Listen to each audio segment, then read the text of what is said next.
Hello friends, I am Danny Burke. I've been playing Skyrim since it first came out all those many years ago. But the thing with Skyrim is, it almost doesn't really matter how long you play the game for, we all keep dying in the same dumb ways. Will we ever learn? Let's see how many of these you've done with the top 10 dumbest ways to die in Skyrim.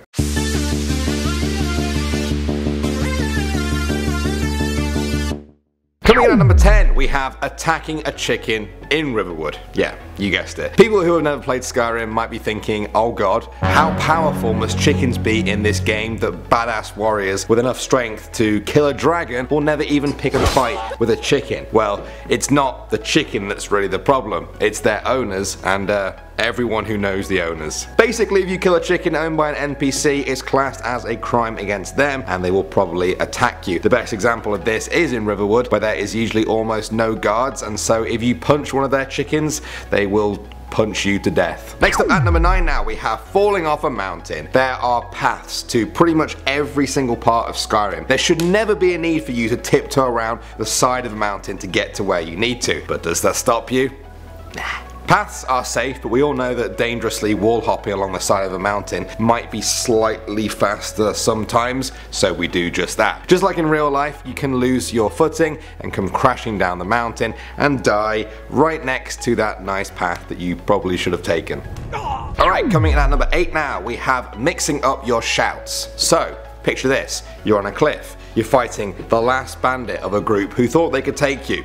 They were wrong. Now, he's standing there with his back to the edge of the cliff. Instead of hacking him to bits like you normally do, you decide to use your unrelenting force shout and send him plummeting to his death. Except, you didn't have the unrelenting force shout equipped as your shout, you have whirlwind sprint.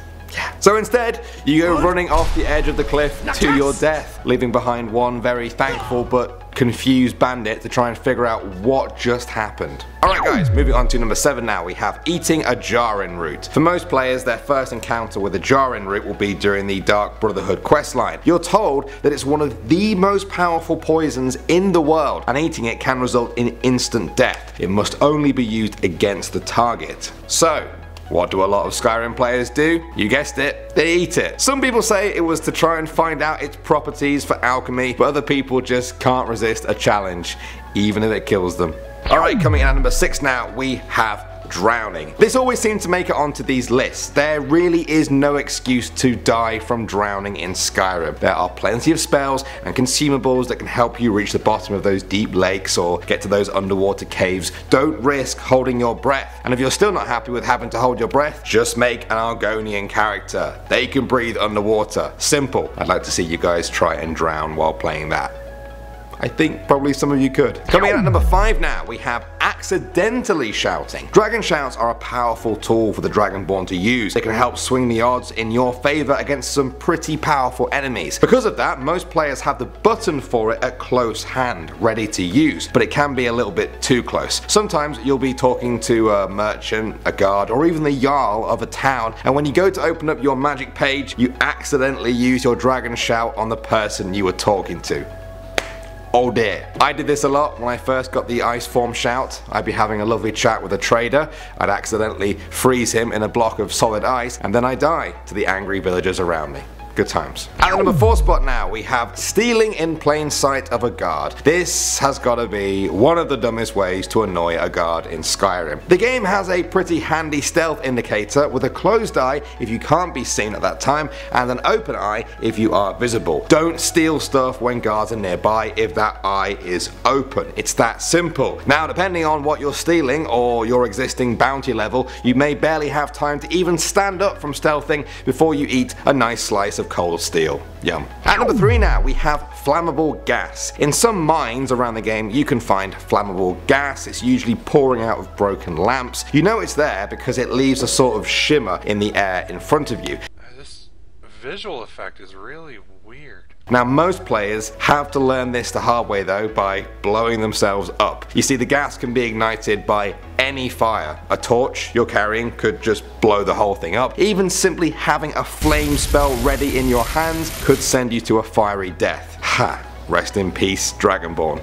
Died to your own flame spell.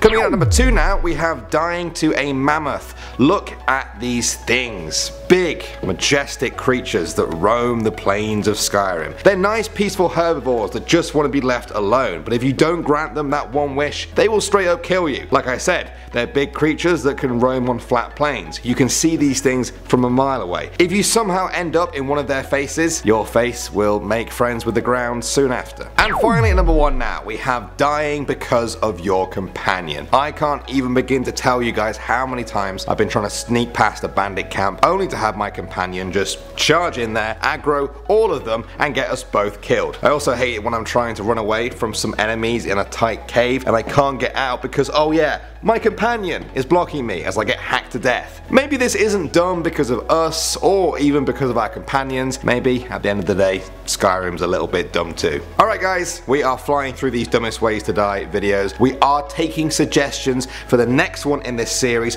only in the comment section of this video. So make yourself heard right now. I'm Danny Burke. Thanks as ever for watching, and I'll see you all in the next video.